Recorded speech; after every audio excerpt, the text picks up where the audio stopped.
when two Milwaukee police officers were flagged down in the late-night hours on the 22nd of July 1991 by a man already in handcuffs claiming he narrowly escaped murder, they knew they were in for an unusual shift.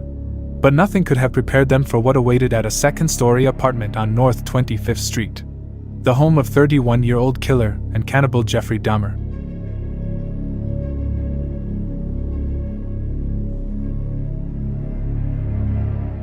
Jeffrey Dahmer was born on the 21st of May 1960 in Milwaukee, Wisconsin. His father, Lionel Dahmer, was a research chemist, and his mother, Joyce Dahmer, was a teletype machine instructor. Dahmer's childhood had its problems. As Dahmer entered first grade, neither of his parents devoted much time to him. His mother was a hypochondriac and suffered from depression and had attempted suicide. His father was absent a lot of the time with his doctoral work, and when he was home, his wife demanded constant attention and spent an increasing amount of time in bed. When Jeffrey was 5 years old, his brother David was born, and throughout the years, Jeffrey grew to resent him, because he was constantly fighting for his parents' attention. Between the time Jeffrey was 6 and 8 years old, his family moved frequently before finally settling in Bath, Ohio, where Jeffrey lived until he graduated from high school. From an early age, Dahmer manifested an interest in dead animals. His fascination with dead animals may have begun when, at the age of 4, he saw his father removing animal bones from beneath the family home. According to Lionel, Dahmer was oddly thrilled by the sound the bones made, and became preoccupied with animal bones, which he initially called his fiddlesticks. He occasionally searched beneath and around the family home for additional bones, and explored the bodies of live animals to discover where their bones were located. In May 1968, the family moved to Bath Township, Summit County, Ohio. The home stood in 1.5 acres of woodland, with a small hut only a short walk from the house where Dahmer began collecting large insects and the skeletons of small animals, such as chipmunks and squirrels. Some of these remains were preserved in jars of formaldehyde and stored in his hut. 2 years later, when Dahmer was 10, one night at dinner when they were eating chicken, Dahmer asked his father what would happen if the chicken bones were placed in bleach. His father was pleased of his son's scientific curiosity, demonstrated how to safely bleach and preserve animal bones. Dahmer incorporated these preserving techniques into his bone collecting. He also began collecting dead animals, including roadkill, which he would dissect and bury in his little graveyard, to which he would occasionally place skulls on top of little crosses. He also kept some bones from chipmunks, squirrels, dogs, cats, groundhogs, and raccoons inside jars, filled with formaldehyde, which he would keep in his clubhouse. He also started to collect stuffed rabbits, owls, and small birds. In one instance in 1975, in the woodlands behind his family home, Dahmer dissected the carcass of a dog, nailed the body to a tree and impaled the skull with a stick. As a so-called prank, he later invited a friend to view the display, claiming he had discovered the remains by chance.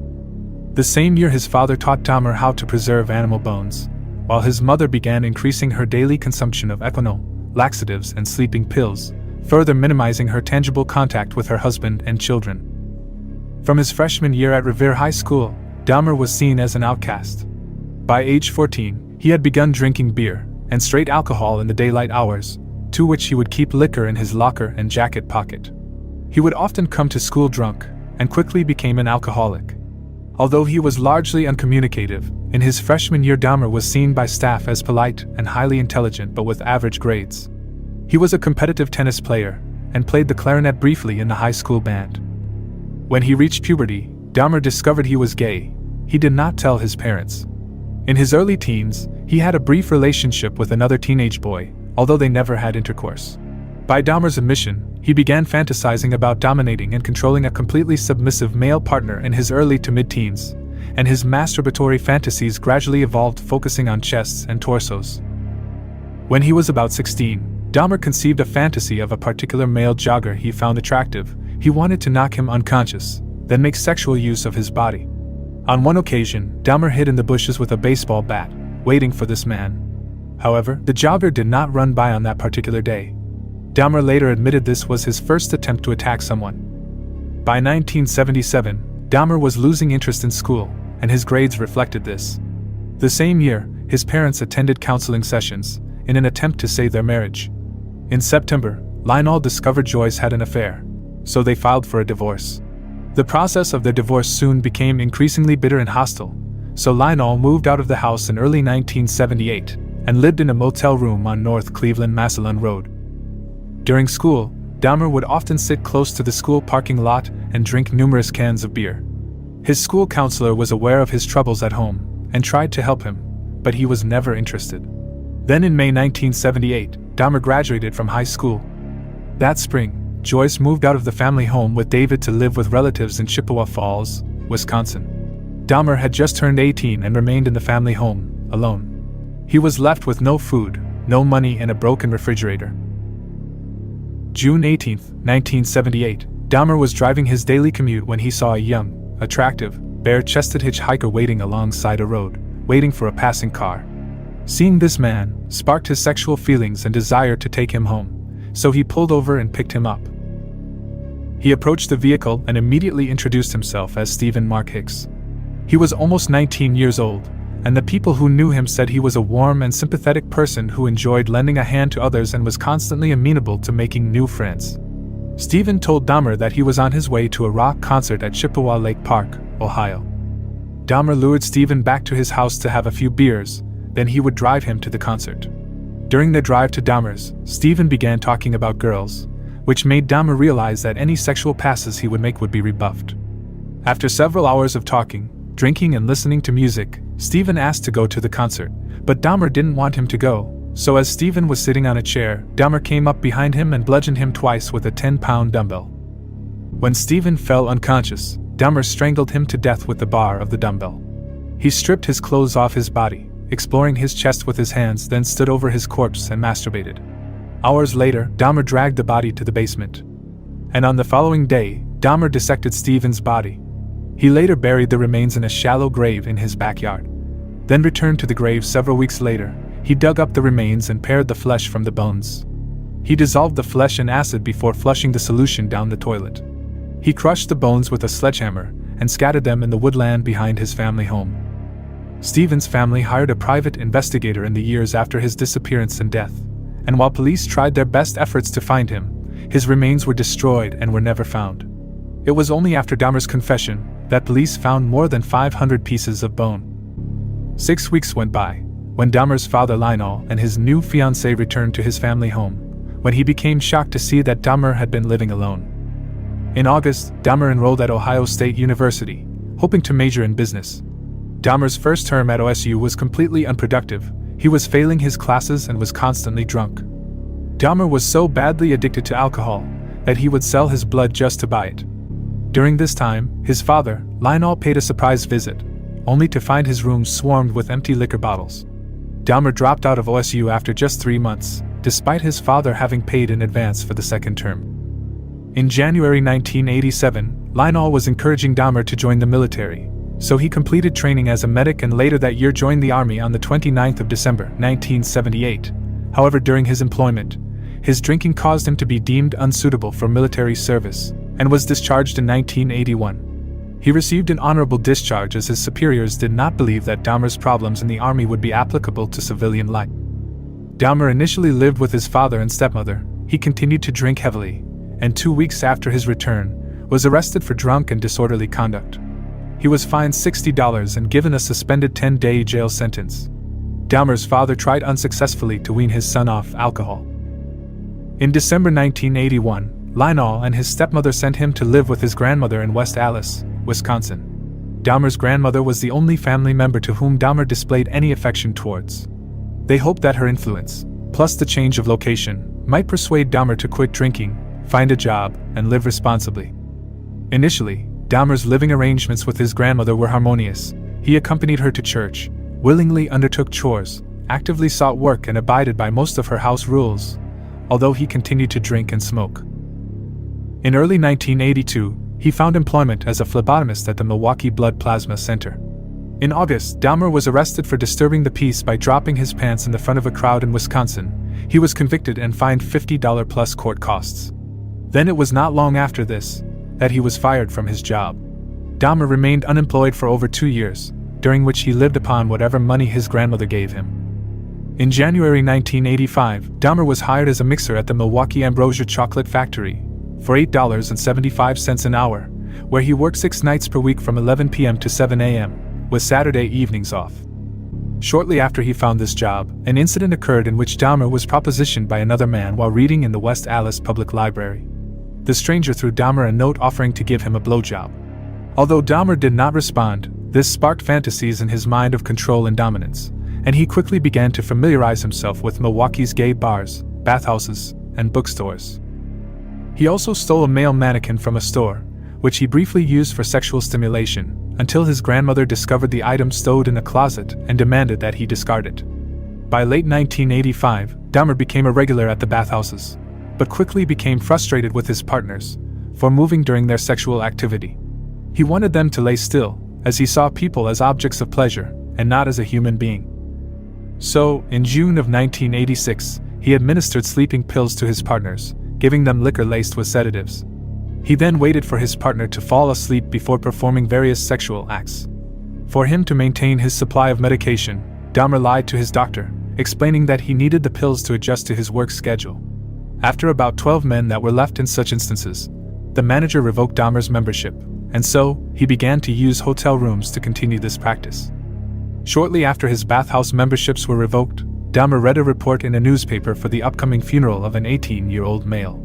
He imagined stealing the freshly buried corpse and taking it home. He went to the grave site and attempted to dig up the coffin, but found the soil too hard, so he abandoned the plan.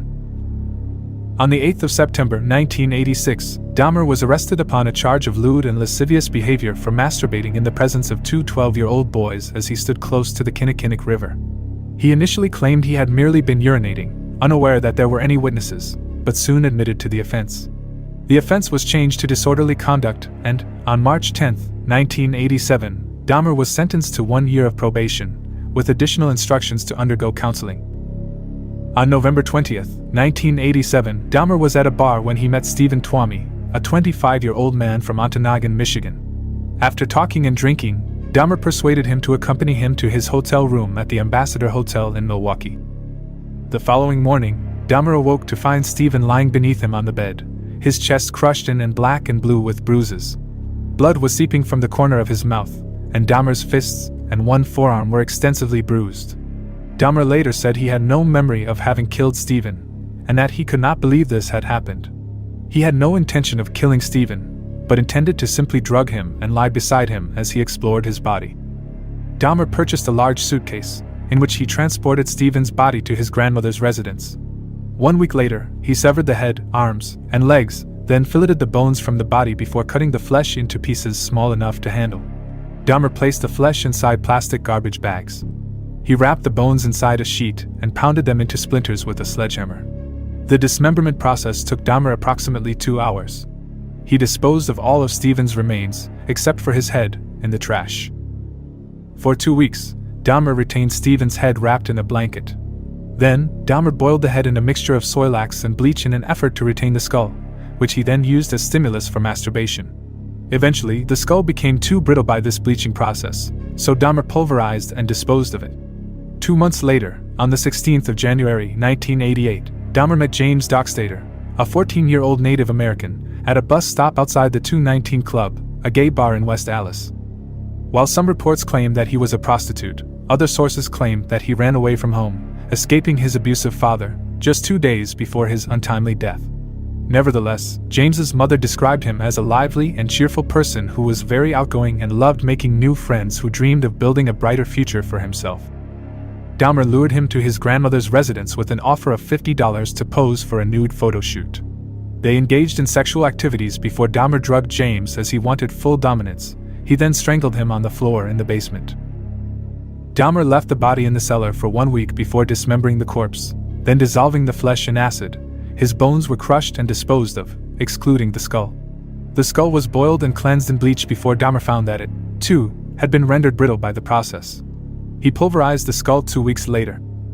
Incidentally, once James's mother noticed her son was missing, she informed the police and cooperated with the authorities.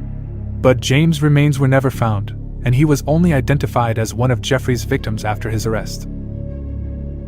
On the 24th of March, 1988, Dahmer met Richard Guerrero, a 21-year-old Hispanic man, outside a gay bar called the Phoenix. Dahmer lured Richard to his grandmother's residence, offering him $50 to spend the night with him. He drugged Richard with sleeping pills, strangled him with a leather strap, then had intercourse with the corpse. Dahmer dismembered Richard S.'s body within 24 hours, again disposing of the remains in the trash and retaining the skull before pulverizing it several months later. That night, Richard was reported missing. According to police reports, Richard had $3 in his pocket and carried no ID. He was last seen leaving his family's home in Madison, Wisconsin to go to a friend's house an hour away in Milwaukee. No remains were ever found. On April 2, 1988, Ronald Flowers went to Milwaukee to buy a waterbed from one of his friends, but the events turned out to be so that by the end of the night, he was left alone in a car park with a car that wouldn't start. His friends had left at this point, and Ronald wasn't able to call anyone for help, but then Jeffrey Dahmer turned up. Dahmer lured Ronald back to his grandmother's house, with a promise to pick up another car and return back to the car park and jump-start his car. When they got inside, Dahmer offered Ronald a cup of coffee which he had drugged. While Ronald was drinking his coffee, Dahmer's grandmother called out, "Is that you, Jeff?" Dahmer replied in a manner that led his grandmother to believe that he was alone, but she walked down the stairs to observe that he was not alone. Because of this, Dahmer was unable to kill Ronald. Instead, his grandmother, worried about Ronald's health, insisted they took him to the County General Hospital. Ronald woke up in the hospital with bruises all over his body, and had his money and his bracelet stolen. When Ronald realized what happened to him, he went to the police and reported Jeffrey Dahmer for drugging him. He even took the police to Dahmer's home, but nothing came of it. The police said they found nothing that would suggest Dahmer had done what Ronald accused him of. 2 days later, Dahmer had lured to his home Sam Saxonphone, a 13-year-old boy, on the pretext of posing nude for photographs in exchange for money, but instead he drugged and sexually assaulted the boy. Before Dahmer got a chance to kill the teenager, Sam Sack escaped, to which Dahmer was arrested and was given a sentence of 5 years probation, 1 year at a work release camp, and was required to register as a sex offender. Dahmer's father Lionel hired attorney Gerald Boyle to defend his son. At Boyle's request, Dahmer underwent a series of psychological evaluations prior to his court hearings. One evaluation found that Dahmer had concealed deep feelings of separation. A second evaluation revealed him to be an impulsive individual, who was suspicious of others, and had a lack of accomplishments in life. His probation officer also diagnosed Dahmer as suffering from a schizoid personality disorder for presentation to the court. On the 30th of January 1989, Dahmer pleaded guilty to the charges of second-degree sexual assault and of enticing a child for immoral purposes. Sentencing was suspended until May. Then on the 20th of March, Dahmer commenced a 10-day Easter absence from work, during which he moved back into his grandmother's home. On the 25th of March, 1989, 2 months after his conviction, Dahmer was out drinking at La Cage, a gay bar in Milwaukee. According to Dahmer, on this particular occasion he was not looking for a victim to kill. However, shortly before closing time, Anthony Sears, a 24-year-old aspiring model, who was out with his friends, started talking to Dahmer. Dahmer couldn't ignore Anthony's charm and attractiveness, and while they were talking, and they got quite comfortable, so Dahmer lured Anthony back to his grandmother's home, where they engaged in oral sex before Dahmer drugged and strangled Anthony to death. The following morning, Dahmer placed Anthony's corpse in his grandmother's bathtub, where he attempted to beat the corpse, then decapitated his body. He stripped the flesh from the body, pulverized the bones, which he disposed of in the trash. Dahmer found Anthony exceptionally attractive, and so he wanted to keep a part of his body as disturbing memorabilia. So besides keeping his skull, he cut off his genitals, placed them in acetone, and kept it in a wooden box, which he later placed in his work locker. Dahmer's grandmother asked him to move out, largely because of his drinking, and his habit of bringing young men to her house late at night, and the foul smells emanating from the basement and the garage. So, Dahmer moved out of his grandmother's house and into apartment 213 Oxford Apartments at 924 North 25th Street, taking Anthony's mummified head and genitals with him. His apartment was located in a high-crime area, but was close to his workplace, was fully furnished, and at $300 per month, it was economical. Within 1 week of his moving to this address, Dahmer killed his 6th victim. Dahmer met Raymond Smith, also known as Ricky Beeks, a 32-year-old father and sex worker. Dahmer offered him $50 in exchange for sex. They went back to his apartment, and Dahmer gave Raymond a drink laced with 7 sleeping pills, then strangled him to death, to which he then performed sexual acts on his body. The following day, Dahmer purchased a Polaroid camera, which he used to take pictures of Raymond's body in suggestive positions before dismembering him in the bathroom. He boiled the legs, arms, and pelvis in a steel kettle with soy lax, then rinsed the bones in his sink. Dahmer dissolved the remainder of Raymond's skeleton, excluding the skull, in a container filled with acid. He then painted Raymond's skull gray, which he placed alongside the skull of Anthony Sears on a black towel inside a filing cabinet.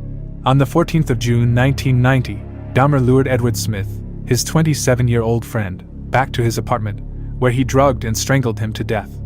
This time, instead of acidifying the skeleton or repeating previous bleaching processes, Dahmer placed Edward's skeleton in his freezer for several months in the hope it would dry out.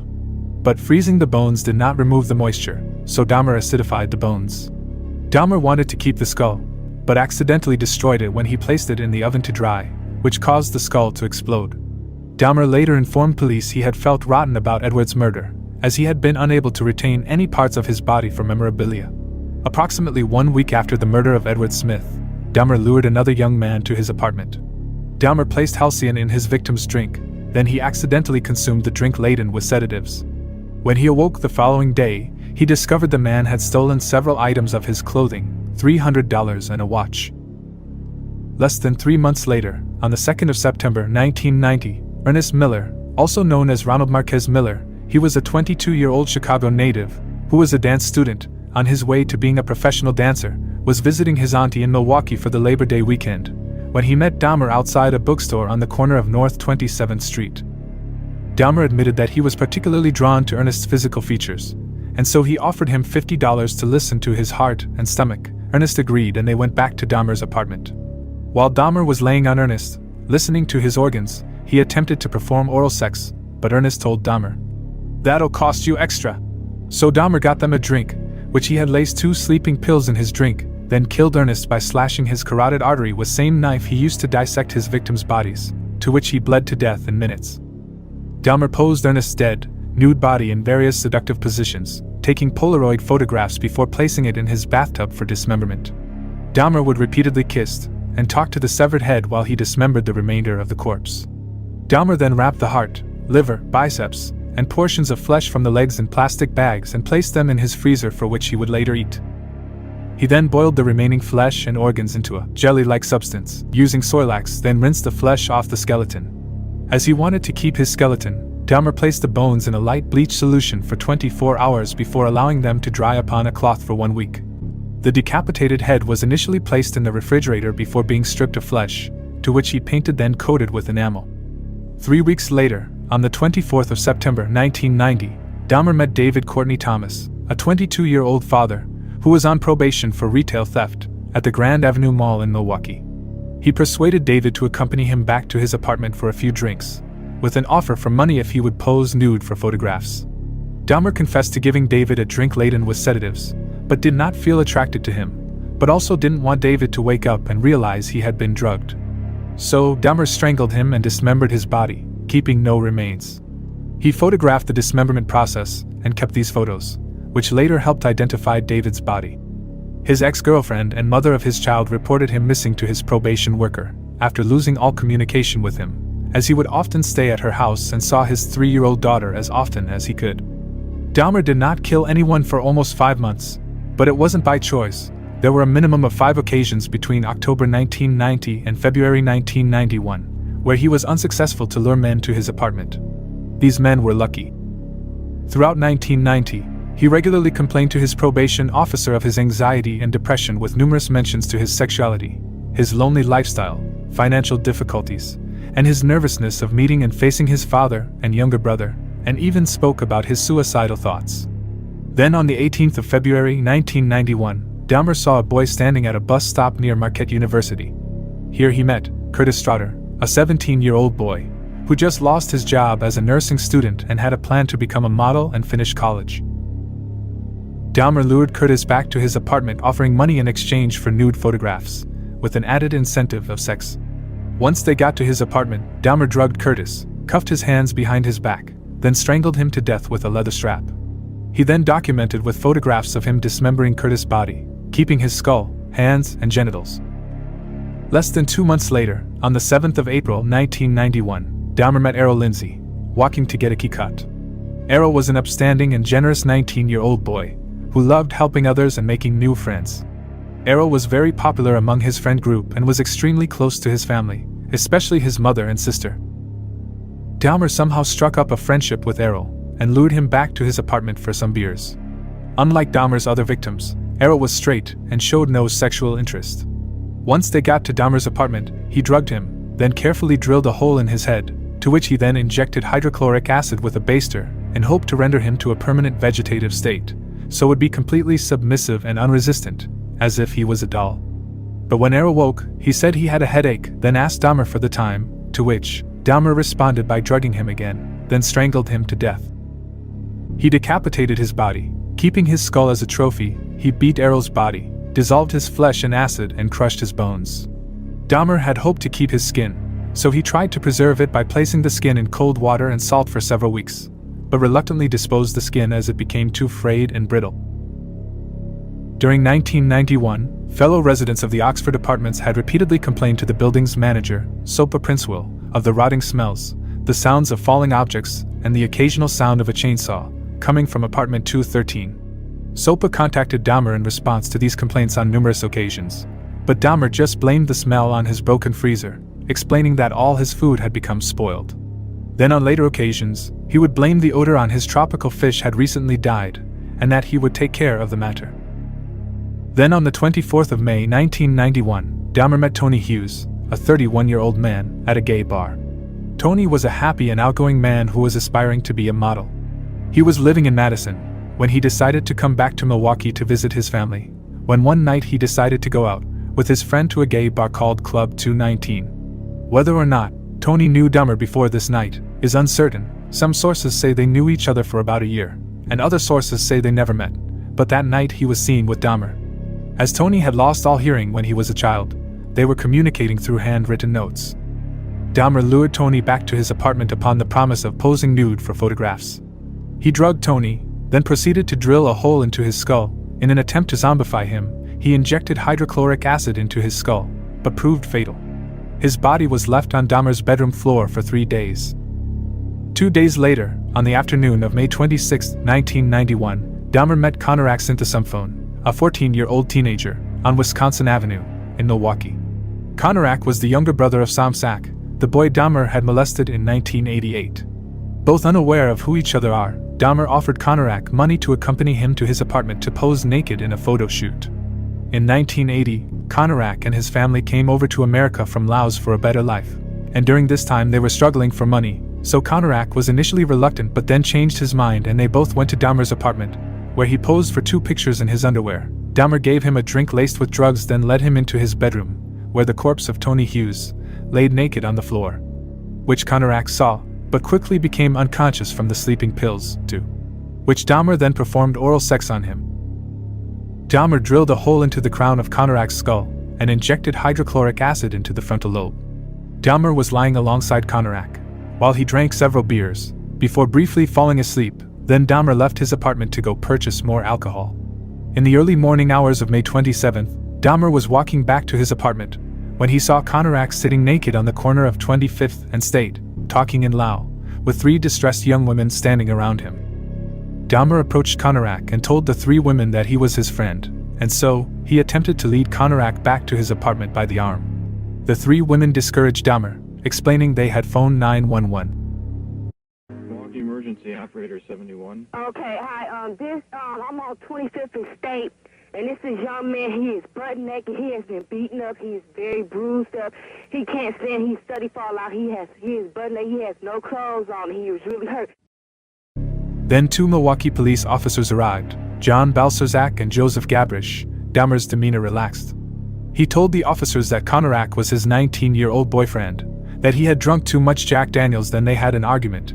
He told the policemen that he frequently behaved in this manner when intoxicated. Both of the officers observed Conorak's body, and noticed he had no injuries other than a scrape to his knee, but believed he to be intoxicated. The 3 women were infuriated. One of the ladies attempted to indicate to the officers that Conorak had blood upon his testicles, was bleeding from his rectum, and he had seemingly struggled against Dahmer's attempts to walk him to his apartment prior to their arrival. But the officer harshly told her to butt out, shut the hell up, and to not interfere. Then, 3 members of the Milwaukee Fire Department arrived at the scene, to which they also examined Conorak for any injuries, which led to one of the firefighters to believe that Conorak needed treatment, but the police officers directed the fire department personnel to leave. Shortly thereafter, another officer arrives on the scene. His name was Richard Perupkin, to which all three police officers escorted Dahmer and Konarak back to Dahmer's apartment. Dahmer, acting like an innocent man, commented on the general crime in the neighborhood and of his appreciation of the police. When they got to Dahmer's apartment, he made an effort to show that he and Konarak were lovers, so Dahmer showed the officers the two semi-nude Polaroid pictures he had just taken of Konarak. While looking at the photos, Officer Gabrish started to notice a strange smell coming from the apartment. The odor would be Tony Hughes' corpse decomposing, but the officer simply could not identify the smell. The officer began to investigate the smell by skimming his eyes around the living room, then peeked his head around into the bedroom, but didn't look good enough, otherwise he would have seen Tony's body lying on the floor. The officers left, saying to Dahmer take good care of Konarak, and this incident was listed as a domestic dispute. Once the officers were gone, Dahmer again injected hydrochloric acid into Konarak's brain, which was fatal. The following day, on the 28th of May, Dahmer took a day's leave from work and spent the day dismembering the bodies of Konarak and Hughes, while taking photos throughout his process. He kept both their skull. Dahmer's neighbor Mrs. Cleveland called the police 6 times that night, insisting to check on Konarak, as she believed he to be in serious danger, but the officers dismissed her. The officers didn't even bother to look into Dahmer's background, otherwise they would have seen his prior arrests, and that he was a registered sex offender. After Dahmer was arrested, the 2 police officers that were first to the scene were fired for not doing their jobs properly. However, a court order later reinstated the men. Konarak's father also filed a lawsuit against the city of Milwaukee and the police department, claiming their failure to protect Konarak was based in racism, to which the city settled the lawsuit for $850,000. 1 month later, on the 30th of June, Dahmer traveled an hour and a half from Milwaukee to Chicago, where he met Matt Turner, a 20-year-old man at a bus station. Dahmer struck up a conversation with Matt, and quickly offered him a lift to Milwaukee for a professional photo shoot. Matt accepted the offer, and the two got in Dahmer's car and drove to Dahmer's apartment. Here Dahmer gave Matt a drink, which he drugged with sleeping pills, then he strangled him to death. Dahmer then dismembered his body, placing his head and internal organs in separate plastic bags, then putting them in the freezer. Then 5 days later, on the 5th of July 1991, Dahmer met Jeremiah Weinberger, a 23-year-old Puerto Rico at a gay bar in Chicago. Jeremiah lived in Chicago and was working at a video store. He loved art and was a very meticulous person. He always cared about his appearance, so he always dressed nicely. According to Dahmer, when they met at the bar, Jeremiah was very affectionate, sitting on his lap and even gave him a blowjob while they were in the bar. The last call for drinks was at 3:45 a.m. Jeremiah said goodbye to his friends, and Dahmer and Jeremiah got on the Greyhound bus back to Milwaukee to spend the weekend together. When they got back to Dahmer's apartment, they embraced and had oral sex. Then Dahmer mixed 2 drinks, drugging Jeremiah's with sleeping pills. Dahmer confessed that he wanted to find a way to keep him with him, without killing him. So once he was unconscious, Dahmer drilled a hole in Jeremiah's skull, then injected boiling water onto his brain. Jeremiah woke up at the next morning feeling groggy, and when he spoke, he was dazed, so Dahmer thought he could keep him that way. Dahmer showered him, and for about 6 hours he was awake but just very sleepy and indecisive, and didn't understand why he felt the way he did, but made no effort to leave Dahmer's apartment. Dahmer, however, had to go to work the following night, so he drugged Jeremiah again and put more boiling water in the hole on his head. He left Jeremiah lying on his bed, and the next morning, Dahmer found him on the floor, dead, with his eyes open. Dahmer then took pictures of his corpse. He kept him in the bathtub for a week before he dismembered his body. His torso was placed in the 57-gallon drum. Then only 10 days later, on the 15th of July, Dahmer met Oliver Lacey, a 24-year-old bodybuilding enthusiast standing at the corner of 27th and Kilbourne. Oliver was very kind, down-to-earth man who loved helping others and welcomed everyone with a smile, and had no tolerance for violence. Dahmer was immediately drawn to Oliver's bodybuilder body, and introduced himself as a professional photographer, to which he then offered Oliver to pose nude in his photo shoot, in exchange for money. Oliver agreed, as so the two went back to Dahmer's apartment, where the pair engaged in sexual activity before Dahmer drugged Oliver. Dahmer did not kill him straight away, as he wanted to spend more time with his unconscious body, so he took a leave of absence from his job at the chocolate factory. But he couldn't keep Oliver drugged for too much longer, which is when he strangled him to death with a leather strap. Dahmer had sex with the corpse before decapitating and dismembering him. Dahmer cut out his heart and kept it in the refrigerator next to his head, His skeleton was cleaned and then preserved in the freezer. On the 19th of July 1991, just 4 days after he murdered Oliver, Dahmer met Joseph Breithoft, a 25-year-old husband and a devoted father of 3, at a bus stop in Milwaukee. Joseph was living in Minnesota at the time, and was looking for work in Milwaukee to help financially support his family. Dahmer lured Joseph back to his apartment by offering him $50 to pose nude in a photo shoot. When they got to his apartment, Dahmer drugged Joseph, then strangled him to death, and left his corpse lying on Dahmer's bed covered with a sheet. Then 2 days later, on the 21st of July, Dahmer removed the sheet from Joseph's corpse, to find the head covered in maggots. He then decapitated his body, cleaned the head and placed it in the refrigerator. He later acidified Joseph's torso, in a 57-gallon drum, the same drum that also had 2 other victims that he killed in the previous month. Joseph would be Dahmer's last victim. The following day, on the 22nd of July 1991, Dahmer went to a bar for a drink and to find his next victim. This is where he approached 3 men standing together. He offered the men $100 to accompany him back to his apartment, for a drink and to pose for nude in a photo shoot. Out of the 3 men, Tracy Edwards, a 32-year-old man, accepted the offer and the 2 went back to his apartment. When they got to his apartment, Tracy noticed a foul smell inside and then noticed several boxes of hydrochloric acid on the floor. When he questioned Dahmer about it, Dahmer claimed it was for cleaning bricks.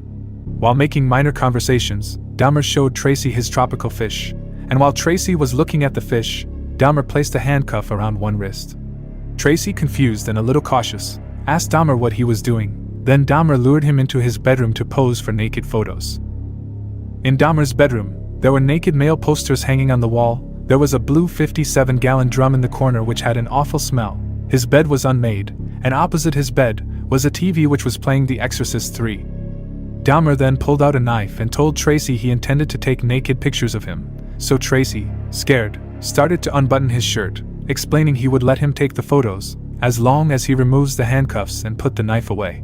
But Dahmer, still holding the knife, turned his attention towards the TV, while chanting to himself and rocking back and forth. Dahmer then placed his head on Tracy's chest, listening to his heartbeat. Still holding the knife, which he was pressing against him, Dahmer then told Tracy that he was going to kill him and then eat his heart. Tracy, petrified of his fate, was trying to prevent Dahmer from killing him, so he would try to reassure him that he was his friend and he was not going to run away. Meanwhile, Tracy was planning an escape in his mind, deciding whether he was going to jump from the window or run through the unlocked front door. Tracy asked Dahmer if they could drink their beer in the living room, where there was air conditioning, to which Dahmer consented and they walked into the living room and sat on the couch. Tracy waited until he noticed Dahmer having a momentary lapse of concentration, which is when he asked if he could use the bathroom. Tracy stood up from the couch, to which he noticed Dahmer was not holding his handcuffs. Tracy took his shot and punched Dahmer in the face and ran out the door. It was 11:30 p.m. that Tracy got out of Dahmer's apartment, still with one handcuff dangling from one wrist. He wandered the streets trying to find help. Then on the corner of North 25th Street, he saw 2 police officers, Robert Roth and Rolf Mueller. Tracy explained to the police officers that a freak had done this to him, that he was trapped in his apartment for almost 5 hours and that he was going to kill him. And so, the officers failed to remove the handcuff, and asked if he could take them to the man who did this to him. Tracy agreed and soon arrived back at apartment 213, to which Dahmer had invited all 3 men inside. Dahmer confessed to placing the handcuff on Tracy, but did not give a reason why.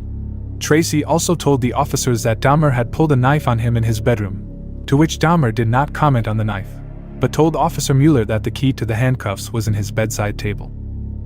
Officer Mueller walked into Dahmer's bedroom, while Dahmer attempted to overtake the officer and retrieve the key himself, to which Officer Roth told Dahmer to back off. When Officer Mueller walked up to the bed, he saw a large knife beneath the bed. Then as he continued to investigate, he saw an open drawer, to which contained many Polaroid pictures of naked men and human bodies in various stages of dismemberment, and on closer inspection, noted that the photos were taken in Dahmer's apartment. He picked up the Polaroids and walked back out to the living room to show his partner. He uttered the words, "These are for real." As Dahmer was standing right next to the officers, he saw that Officer Mueller holding his Polaroid pictures, so he tried to fight in effort to resist being arrested, but the officers overpowered him. Officer Roth pinned Dahmer to the floor and handcuffed his hands behind his back, then called for backup. The Officer Mueller continued to look around his apartment. He opened his refrigerator, which revealed the freshly severed head of a male on the bottom shelf. to which Dahmer mumbled the words, "For what I did, I should be dead." The Milwaukee Criminal Investigation Bureau took over investigating Dahmer's apartment, to which they found 4 severed heads, some blood spots, 2 human hearts, an arm muscle in Dahmer's refrigerator. They found an entire torso, and a bag of human organs and flesh in the freezer. They then found 7 skulls, some bleached and some painted, which were in Dahmer's bedroom closet. Throughout the rest of the apartment, they found 2 entire skeletons, a pair of severed hands, 2 jars with preserved male genitalia, a mummified scalp, and a 57-gallon drum which contained 3 torsos dissolving in acid. They had to call the fire department's hazardous materials unit to safely remove the 57-gallon drum from Dahmer's apartment. Then investigators collected a total of 74 Polaroid pictures, which documented the dismemberment of Dahmer's victims. Meanwhile, Dahmer was taken down to the police department, and in the early hours of July 23, 1991, he was questioned by Detective Patrick Kennedy as to the murders he had committed. Over the next 2 weeks, Dahmer was interviewed for a total of 60 hours without a lawyer. As he told the detectives, "He had created this horror, and it only makes sense. I do everything to put an end to it." He admitted to having murdered 17 men since 1987, detailing each of his victims, and how he drugged, raped, and brutally murdered these innocent men. He also confessed that he would engage in necrophilia with several of his victims, as he dismembered their bodies in his bath. Dahmer's reason for killing these innocent men, he stated that it was an incessant and never-ending desire to be with someone at whatever cost.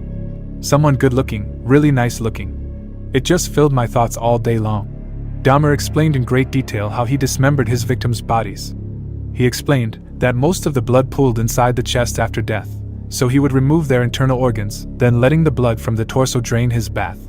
While he diced up any organs and flesh he wanted to keep for consumption, to which he confessed to eating the heart, liver, biceps, and thigh. He explained how he tenderized the body parts, and what condiments he would pair with the meat, and that at first he was just curious, but then it made him feel as though his victims were a permanent part of him. He detailed how he disposed of the bones, and how he would bleach the ones he wanted to keep, noting that he kept the skulls as he wanted to make an altar out of them. Then, on the 25th of July 1991, Dahmer was charged with 4 counts of first-degree murder. And by August 22nd, he had been charged with a further 11 murders committed in Wisconsin. On September 14th, investigators in Ohio, having uncovered hundreds of bone fragments in woodland behind the address in which Dahmer had confessed to killing his first victim, formally identified 2 molars and a vertebra with X-ray records of Stephen Hicks, to which he was charged with his murder 3 days later. Dahmer was not charged with the attempted murder of Tracy Edwards, or with the murder of Stephen Twomey. He was not charged with Twomey's murder because the Milwaukee County District Attorney only brought charges where murder could be proven beyond a reasonable doubt, and Dahmer had no memory of actually committing this particular murder, for which no physical evidence of the crime existed.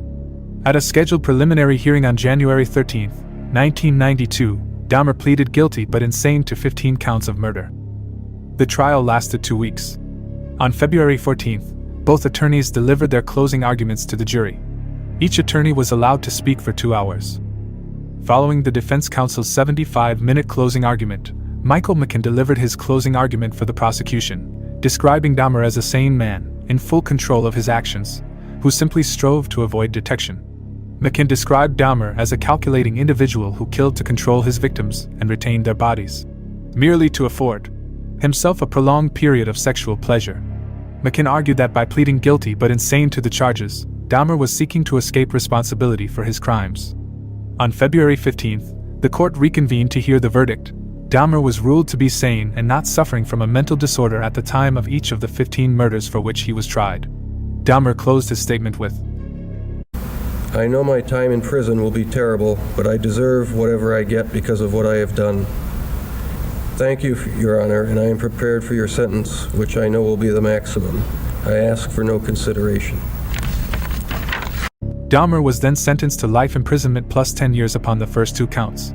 The remaining 13 counts carried a mandatory sentence of life imprisonment plus 70 years. 3 months after his conviction in Milwaukee, Dahmer was extradited to Ohio to be tried for the murder of his first victim, Stephen Hicks. In a court hearing lasting just 45 minutes, Dahmer again pleaded guilty to the charges and was sentenced to a 16th term of life imprisonment on May 1, 1992.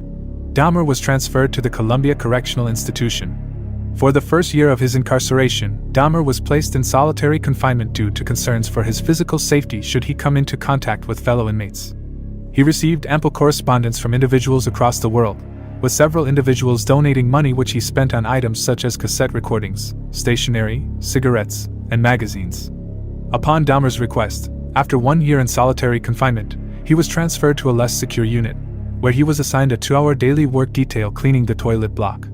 This work detail later expanded to include cleaning the prison gymnasium. During his time in prison, he got a copy of the Bible and devoted himself to Christianity, and soon became a reborn Christian. Then in May 1994, Dahmer was baptized at the prison whirlpool. On July 3, 1994, a fellow inmate, Osvaldo Durruti, attempted to slash Dahmer's throat with a razor embedded in a toothbrush as Dahmer sat in the prison chapel after the weekly church service was concluded. Dahmer received superficial wounds and was not seriously hurt in this incident. While in prison, Dahmer kept in contact with his father, stepmother, and his mother expressed her concerns about his safety, to which he responded with, "It doesn't matter, Mom. I don't care if something happens to me." On the morning of November 28, 1994, Dahmer left his cell to conduct his assigned work. He was with 2 fellow inmates, Jesse Anderson and Christopher Scarver. They were left unsupervised in the prison gym showers for approximately 20 minutes. Then at 8:10 a.m., Dahmer was discovered on the floor in the gym bathroom suffering from extreme head wounds. He had been severely bludgeoned about the head and face with a 20-inch metal bar, and had his head repeatedly struck against the wall by another inmate, Christopher Scarver. By the time they got to Dahmer, he was still alive and was rushed to a nearby hospital. Then he was pronounced dead 1 hour later. Jesse Anderson had also been beaten with the same bar, to which he died from his wounds 2 days later. Jeffrey Dahmer killed 17 young men between 1978 and 1991. Dahmer confessed that he chose his victims by their body build and attractiveness. He did not specifically target a certain race. Most of his victims were killed by strangulation after being drugged with sedatives. His first and second victims were murdered at his parents' home in Ohio and at the Ambassador Hotel in Milwaukee. His first victim being killed by a combination of bludgeoning and strangulation, and his second victim was battered to death. 3 victims were murdered and dismembered at his grandmother's West Allis residence, being drugged first then strangled to death. And the last 12 were murdered in apartment 213, North 25th Street, with 1 victim murdered from a combination of shock and blood loss due to his carotid artery being cut.